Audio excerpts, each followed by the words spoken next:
सुप्रभात बच्चों। शिक्षण श्रेणी 10 के हिंदी व्याकरण में आज हम प्रथम भाग में अध्ययन करेंगे पद परिचय। आज हम इस वीडियो में पद परिचय के विषय में बताएंगे कि पद परिचय क्या होता है। ये आपके सिलेबस में भी है, ये आपके प्रत्येक एग्जामों में भी आएगा, चाहे वो हाफ ईयरली का एग्जाम हो, चाहे पूरी बोर्ड का एग्जाम हो, और चाहे वार्षिक परीक्षा जो बोर्ड लेता है सीबीएसई बोर्ड उसमें हो, उसमें ये बराबर क्वेश्चन पूछे जाएंगे। पद परिचय के विषय में आपको बताना रहेगा कि पद परिचय क्या होता है। तो आज इसी वीडियो पर हम पढ़ेंगे, इस पर हम अध्ययन करेंगे कि पद परिचय क्या होता है। अब पहले हम पद परिचय का आपको एक परिभाषा बताते हैं कि पद परिचय क्या होता है। पद परिचय वो होता है जो वाक्य में आए पदों का परिचय दिया जाता है। जो वाक्य में आए पदों का परिचय दिया जाता है उन्हीं को हम क्या कहते हैं, पद परिचय। आपने पूर्व की कक्षाओं में, चाहे वो क्लास 6 रहा हो, चाहे शिक्षण श्रेणी 7 रही हो या शिक्षण श्रेणी 8 रहा हो, कोई भी शिक्षण श्रेणी रहा हो, उसमें आपको ग्रामर का पोर्शन देखने को मिले थे। ठीक, व्याकरण में आपको पढ़ाया गया था संज्ञा, सर्वनाम, विशेषण, क्रिया विशेषण, कर्मवाच, भाववाच। ठीक, कर्म और क्या होता है, कर्ता क्या होता है, भाव क्या होता है, आज सब विषय पर आपको इस पर पढ़ाया गया था, इस पर आपको जानकारी दी गई थी। इन्हीं सब जानकारियों को आपको पद परिचय में आपको यहाँ पर देना रहता है। ठीक है, यानी कि वाक्य में जो भी शब्द आते हैं और जो भी शब्द के नीचे एक रेखा लगाई रहेगी, लिखी रहेगी या खींची रहेगी, उसी शब्द को आपको परिचय देना है कि ये शब्द कैसा है। ये शब्द आपका व्याकरणिक तौर पर संज्ञा है, कि ये शब्द आपका व्याकरणिक तौर पर सर्वनाम है, कि यह शब्द व्याकरणिक तौर पर विशेषण है, कि यह क्रिया विशेषण है, कि ये कर्म वाला है, कर्म शब्द है, कि ये कृतवाच्य का शब्द है, कि ये भाववाच्य का शब्द है, या ये संबंध बोधक अव्यय है, काल बोधक अव्यय है, कि रीत बोधक अव्यय है, कि विस्मयाद बोधक अव्यय है। मतलब शब्दों का आपको ये परिचय बताना रहता है कि शब्द में कौन सा संज्ञा या कौन सा सर्वनाम या कौन सा विशेषण है, या कौन सा व्याकरण में कौन सा शब्द है। ये व्याकरण में ये शब्द कौन सा स्थान रखता है, विशेषण का रखता है कि सर्वनाम, संज्ञा, कर्ता, कर्म या भाव का किसका रखता है, उसी के अनुसार अनुरूप आपको परिचय देना रहता है। ये तो एक बात हो गई। दूसरी बात हो गई, जब हम संज्ञा का, मान लीजिए कोई मैंने बोला कि मोहन ने गीत गाया। अब मोहन के नीचे मान लीजिए आपको लिखा हुआ है रेखांकित, मतलब रेखा की गई है। ठीक, क्वेश्चन पूछा गया रेखांकित पद का पद परिचय क्या होगा। ठीक, तो मोहन के नीचे मान लीजिए रेखांकित किया हुआ है, तो मोहन क्या हो गया। अब यहाँ पर आपको तर्क लगाना पड़ेगा कि किसी व्यक्ति, वस्तु, ठीक, स्थान विशेष को हम क्या कहते हैं, व्यक्तिवाचक संज्ञा कहते हैं। तो ये क्या हो जाएगा, ये संज्ञा पद परिचय हो जाएगा। क्या है, संज्ञा है। लेकिन और बात है, वैकल्पिक में तो आपको ये दे दिया जाएगा, चलो ठीक है, आपकी ये कौन सा आप पहचान करके आप टिक कर देंगे। लेकिन अगर आपको लिखने के लिए आएगा तो उसमें और भी निर्देश किया जाता है। ठीक, और भी बात बताई जाती है कि मोहन तो संज्ञा है। ठीक, उसके बाद ये अब मोहन कौन सी जात का है, स्त्रीलिंग जात का है कि पुल्लिंग जात का है। स्त्रीलिंग जात का है तो आप लिखेंगे स्त्रीलिंग। अब एक वचन में है कि बहुवचन, तो मोहन एक है। ठीक, तो यहाँ पर हो जाएगा पुल्लिंग एक वचन। ठीक, अब मोहन ने गीत गाया, अब वहाँ हो जाएगा कर्ता कारक, क्योंकि मोहन ने गीत गाया, क्योंकि यहाँ पर ने का कर्ता का चिन्ह लगा है, तो यहाँ हो जाएगा कर्ता कारक। ठीक, उसके बाद गाया क्या है, यह है भूतकाल। क्या है, भूतकाल। ठीक, उसके बाद है क्या है, सहायक क्रिया। ठीक है, और गाया क्या है, गाना मतलब क्रिया क्या हो गई, ये कर्ता की क्रिया हो गई। मतलब कर्ता क्या कर रहा है, कर्ता क्रिया क्या है, गाना है। तो इस प्रकार से आपको अगर लिखने में पूछा जाएगा बोर्ड परीक्षाओं में, तो आप इस प्रकार के पद परिचय को निर्देशित करेंगे। अब इसको हम पद परिचय को पद परिचय नहीं कहते, इसको कहते हैं पद निर्देश, शब्द बोध, पद विन्यास, पद विवरण इत्यादि शब्द भी हम कहते हैं। इनका भी हम अनेक नामों से भी इनको संबोधित करते हैं। तो पद परिचय के भी अनेक पर्यायवाची नाम हैं, पर्याय हैं, इनके समानार्थी हैं, ये शब्द हैं। पद परिचय का अगर कोई कहता है पद निर्देश कहिए, तो उसका मतलब यही है कि पद परिचय के विषय में पूछ रहा है। तो आपको पद परिचय के विषय में घबराने की आवश्यकता नहीं है। जब तक हमें किसी चीज़ की जानकारी नहीं होती, जब तक हम कुछ चीज़ पढ़े नहीं रहते हैं गहराई से, जिसको हम अध्ययन नहीं करते हैं, तब हमें क्या होती है, जब सामने हमारे अचानक अकस्मात आ जाता है तो क्या हो जाता है कि हमारे अंदर के मन जो होते घबरा जाते हैं, घबराहट। लेकिन ऐसा कुछ नहीं है, आप बिल्कुल निश्चिंत रहिए कि पद परिचय में आपको कुछ करना नहीं है, आपको बिल्कुल सिर्फ ध्यान देना है और ध्यान देने के बाद आपको विवरण अनुसार उसका पद परिचय कर देना है। बस यही बात मैं आपको एक बार अवगत करा देना चाहता हूँ कि हम व्याकरण में जितने भी पद परिचय के नियम होते हैं उनको व्याकरण में आपको पढ़ना रहेगा। व्याकरण को आपको तैयार करना पड़ेगा। जैसे संज्ञा किसे कहते हैं, इसके भेद कितने होते हैं, ठीक, सर्वनाम किसे कहते हैं, इनके भेद कितने होते हैं, कैसे होते हैं, इनकी पहचान क्या होती है, विशेषण क्या होता है, क्रिया विशेषण क्या होता है, अव्यय क्या होता है, इनके सबके भेद कितने कितने होते हैं, इनकी पहचान क्या होती है, आज सबकी आपको जानकारी गहन तरीके से आप जब रखेंगे तब आप पद परिचय को सही करके आएंगे। और इस पर क्या होता है, जब आप इसको सही करते हैं तो आपका कोई मार्क क्या होता है कि कटता नहीं है। ठीक, अब एक सूचना मैं आपको और दे देता हूँ इस वीडियो के माध्यम से, जो कि ये लेटेस्ट सूचना है कि अगर कोई हम हिंदी पढ़ाते हैं या आप हिंदी विद्यार्थी हैं, चाहे इंटरमीडिएट के हों चाहे हाई स्कूल के हों, अब प्रत्येक वर्ष का नियम है कि जो विद्यार्थी, चाहे किसी भी स्कूल का कोई भी विद्यार्थी, यानी कि उसमें से एक विद्यार्थी हो, चाहे वो छात्र हो या छात्रा हो, मतलब उसमें चयन किया जाएगा एक छात्र का एक छात्रा का, मतलब 2 विद्यार्थियों का। जो सबसे सर्वाधिक हिंदी में नंबर पाएगा जो विद्यार्थी पूरे क्लास में, यानी श्रेणी में जितने भी बच्चे उनमें से जो सर्वाधिक अंक पाएगा हिंदी विषय में पहले नंबर और दूसरे नंबर पर, उसको 35,000 रुपये दिया जाएगा और 25,000 रुपये दिया जाएगा। यानी कि जो नियम है कि आया है, अभी लागू हुआ है कि जो भी छात्र हिंदी विषय में सर्वाधिक अंक पाता है किसी भी स्कूल का, तो उसमें 2 छात्र यानी एक छात्र का एक छात्राओं का चयन किया जाएगा और चयन करके उनको पुरस्कृत किया जाएगा, जिसकी राशि होगी जो पहले नंबर होगा 35,000 और जो दूसरे नंबर होगा उसको 25,000 रुपये की नगद पुरस्कार दी जाएगी और एक मूर्ति भी दी जाएगी। वार्ती भी हो सकता है, मूर्ति का भी प्रावधान है, लेकिन ये तो नगद पुरस्कार का निश्चित हो गया है। ठीक है, तो आप ये हल्के मत लीजिए, हिंदी विषय को आप भी गहन अध्ययन करिए, इसको पढ़िए।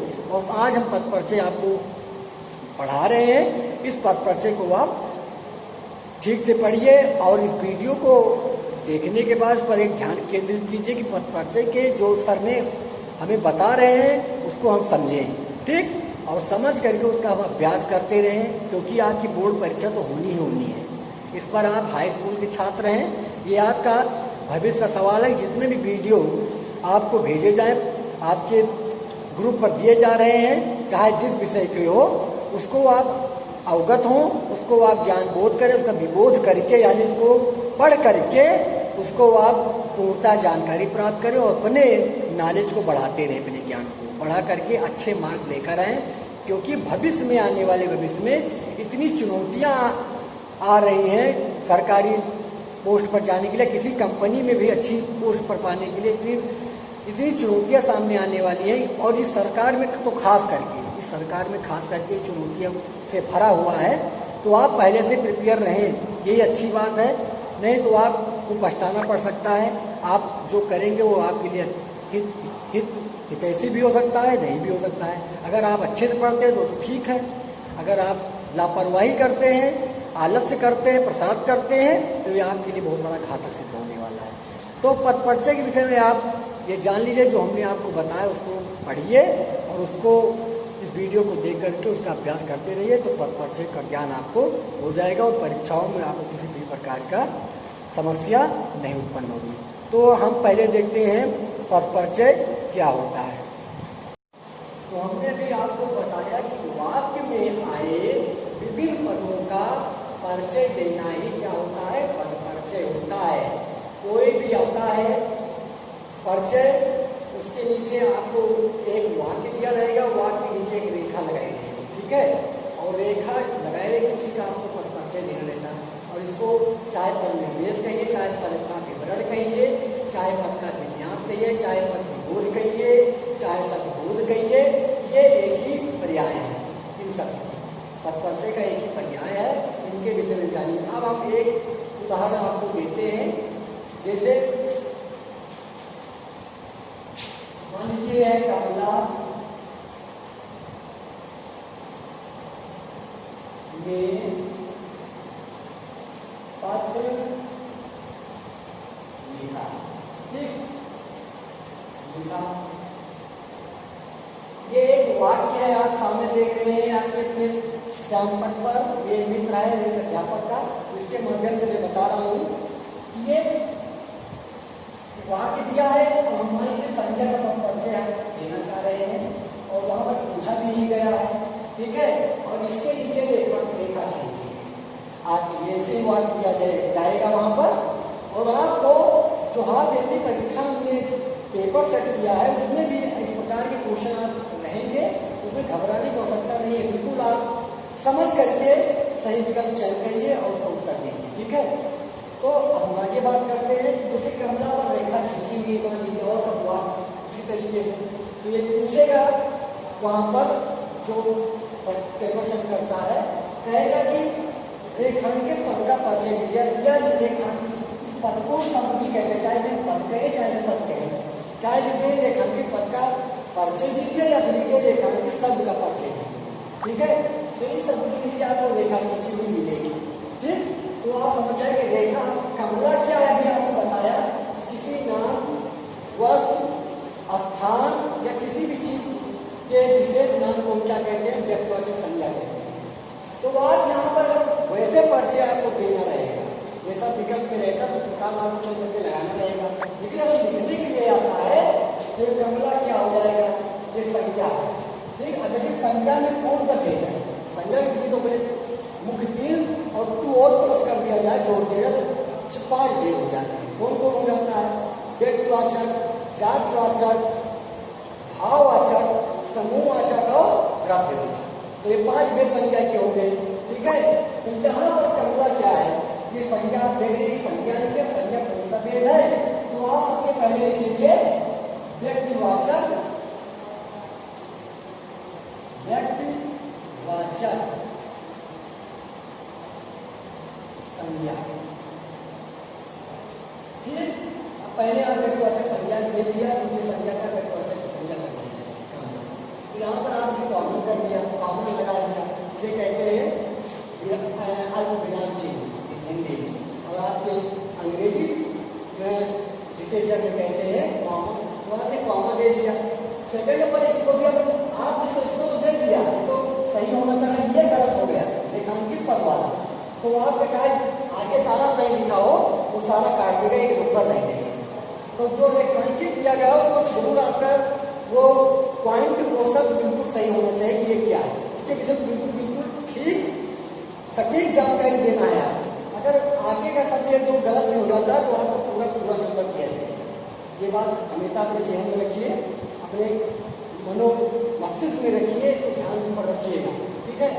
ये कमला व्यक्तिवाचक। अब यहाँ पर ने है, तो ने क्या है, आप कारक भी तैयार कर लेना, उसको भी पढ़ लेना, कर्ता ने कर्म को कर्ण से, संप्रदान के लिए अपादान से अलग होने की दशा में, ठीक है। संबंध काकी के नानी ने अधिकरण नहीं पर ऊपर और संबोधन है वो अरे, तो ये सब जहाँ पर दे रहे तो उस कारक को भी लिखना पड़ेगा, उस कारक को भी लिखना पड़ेगा। तो यहाँ पर कारक, यहाँ पर ले लगा हुआ, तो अब ये किसका चिन्ह है, कर्ता का, तो ये हो जाएगा कर्ता कारक, ठीक। कर्ता कारक हो गया, क्या हो गया, कर्ता कारक। अब फिर क्या है, जो पत्र दिया हुआ है, तो ये क्या हो गया, कर्म, ये कर्म हो गया। और लिखा है क्या, लिखा, लिखना, फिर आप लिखा नहीं लिखेंगे, तो आप लिखा है, लिखा तो ये हो जाएगा, लिखा ये भूतकाल में हो जाएगा, लिखा, तो आप लिख देंगे भूतकाल, ठीक। इसको देख लीजिए भूतकाल का वाक्य है। जब यहाँ लिखा पर आपने ध्यान दिया कि ये भूतकाल का वाक्य है, ठीक। और पद लेकिन यहाँ पर नहीं लगा, इसलिए यहाँ कर्ता कारक। अगर कमला के द्वारा पर लिखा गया होता तो यहाँ पर हो जाता कर्मकार। ठीक, एक कर्ता हट जाता तो हो जाता कर्मकार, लेकिन पद केवल कर्म है यहाँ पर। ठीक, तो यहाँ पर अब यहाँ पर कर्ता कारक क्योंकि कमला एक काम कर रही है, यहाँ कर्ता कारक पहले पद के विषय में लिखेंगे कर्म भूतकाल। अब लिखा हुआ लिखेंगे लिखना,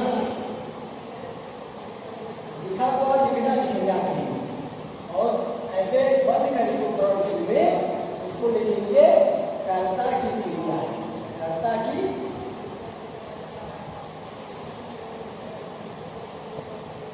ये क्रिया हो गई।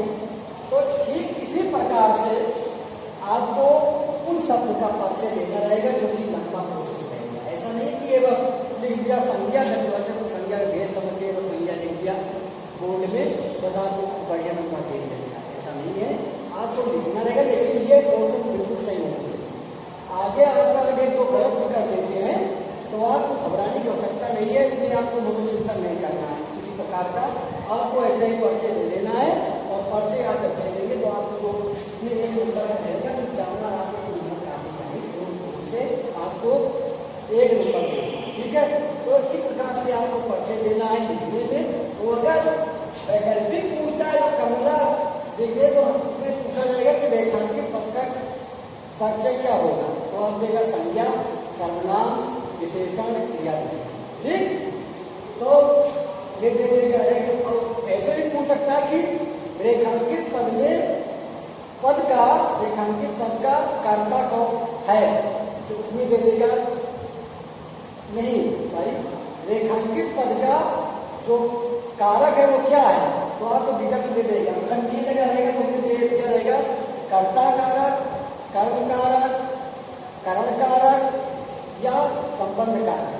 ठीक है, या उपादान कारक। ठीक, तो इस प्रकार के कारक को आपको चयन करना हो सकता है, इसको ही देखा करके तो आपको उसको चयन करके लिखना रहेगा। अगर संप्रदान के में है मान लीजिए चतुर्थी में, संप्रदान का आप ठीक करेंगे, तो इसमें से कुछ भी पूछ सकता है आपको। इसके लिए आपको बहुत गहन तैयारी की आवश्यकता पड़ेगी, लेकिन ये बहुत ही ईजी भी है और बहुत डिफिकल्ट है। इसको आप चिंता मत करिए, इसके विषय में इसको आप जितना अध्ययन करेंगे जितना बेहतर वो आपको जैसा पूरा संकट तस्तक उज्जवल हुए। ठीक, ये अंचारी गत समझे नहीं हो, जो गुणे श्यामरा क्योंकि उज्जवल हो। जितने भक्ति करते हैं आप मूल के, इतना भगवान के ध्यान लगा के उन्हें आनंद की प्राप्ति होती है, इतना सुनते हैं उन्हें आनंद मिलता है। तो उसी प्रकार जितना आज पर ध्यान केंद्रित करेंगे तो उन्हें आपको सरल हो जाएगा। ओके, तो ये हो गया। अब हम इसी प्रकार का हम देख लेते हैं दूसरा। मान लीजिए शिक्षक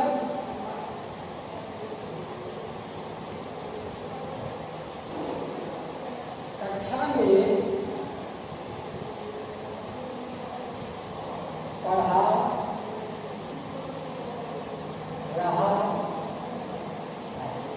ठीक, अब ये शिक्षक क्या होगा, इसके नीचे दिया रेखांकित कर दिया, ये रेखांकित कर दिया। शिक्षक का पद परिचय दे, रेखांकित शब्द पद परिचय, तो शिक्षक आप क्या लिखेंगे, शिक्षक होता है जातवाचक, ये हो जाएगा जातवाचक संज्ञा।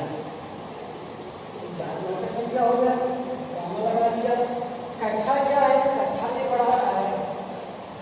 ठीक, तो ये क्या होगा,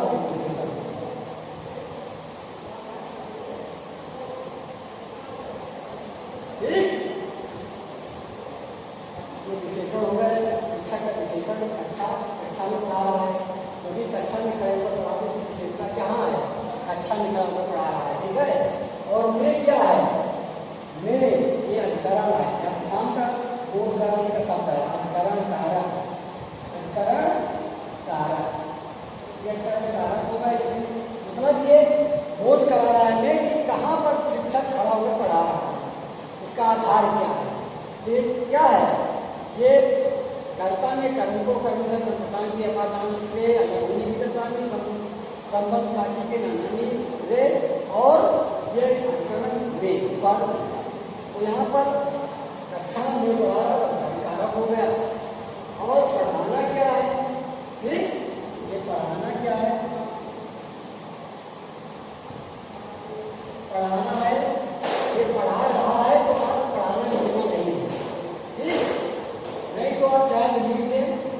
चाहे मिला लीजिए, तो ये पढ़ाना हो जाएगा, ये वर्तमान, ये हो जाएगा क्रिया, ठीक, ये क्रिया हो जाएगा। और रहा है क्या है, ये रहा है तो दो क्रियाएं की है, पढ़ाना क्रिया हो गई, ये पूर्वकालिक से कहते हैं पूर्वकालिक क्रिया, और इसे कहते हैं सहायक क्रिया। तो यहाँ पर दो क्रिया का योग है, एक, ठीक, यहाँ पर इससे और जो कहना चाहिए संयुक्त क्रिया जिसे कहते हैं, संयुक्त क्रिया में हम लोग जहाँ पर दो क्रिया एक साथ काम करते हैं कहते हैं संयुक्त क्रिया। ये क्रिया हो गई और रहा होगा क्रिया का सहायक क्रिया, सहायक क्रिया, ठीक, रहा क्या है सहायक क्रिया, ये मुख्य क्रिया ये पढ़ाना हो गया, और जो रहा है ये क्या हो जाएगा सहायक क्रिया हो जाएगा। तो आपको इस प्रकार से परिचय देना, अगर आप और चाहें, ठीक, पढ़ाने को और लिखना चाहें तो ये क्या है कर्ता की क्या है क्रिया है पढ़ाना, ये भी लिख सकते हैं, लेकिन इतना ही लिख देंगे और आपका ओके हो जाएगा। तो ये आपका फार्मूला ये संज्ञा के विषय में है, ठीक है, आपको संज्ञा के विषय बताया।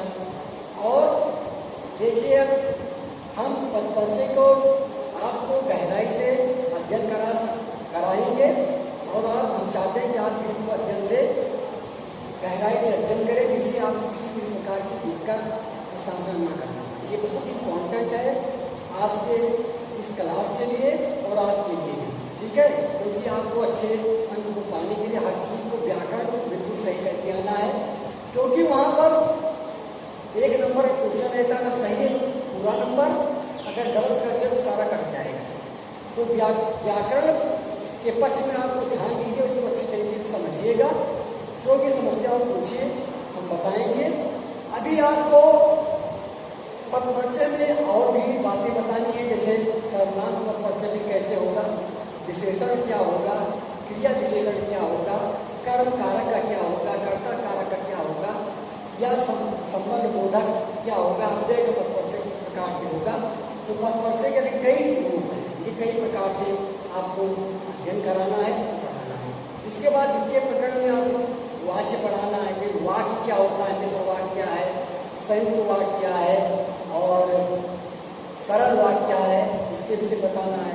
वाच्य में कर्तवाच्य, कर्मवाच्य, भाववाच्य क्या है, फिर रस के विषय बताना, रस के भेद, रस के प्रकार, रस की परिभाषा कैसे होता है, उनके स्थायी भाव, संचारी भाव, विभाव, दीपन भाव, ये सब क्या है, सारे विषय में आपको एक विस्तृत वीडियो के माध्यम से हम आपको अध्ययन कराएंगे, उसको आपको बताएंगे। तब तक आप जो हमने ये आपको जो जो आपको ये पदपरिचय आपको वीडियो में पढ़ाया, इन दोनों पदपरिचय के माध्यम से अगर चाहें तो आप आगे भी अग्रिम समय में भी आप आगे का भी जैसे सर्वनाम पदपरिचय होगा उसका भी आप अभ्यास करके उसका भी अध्ययन करें, उसके विषय में जानकारी प्राप्त करें, और बाकी जो होगा वो हम बताएंगे। लेकिन इस पर किसी प्रकार का प्रसाद मत करिए, किसी प्रकार का नहीं करना, इसको आप गहराई से समझना है और इसको आप thank you watching our video.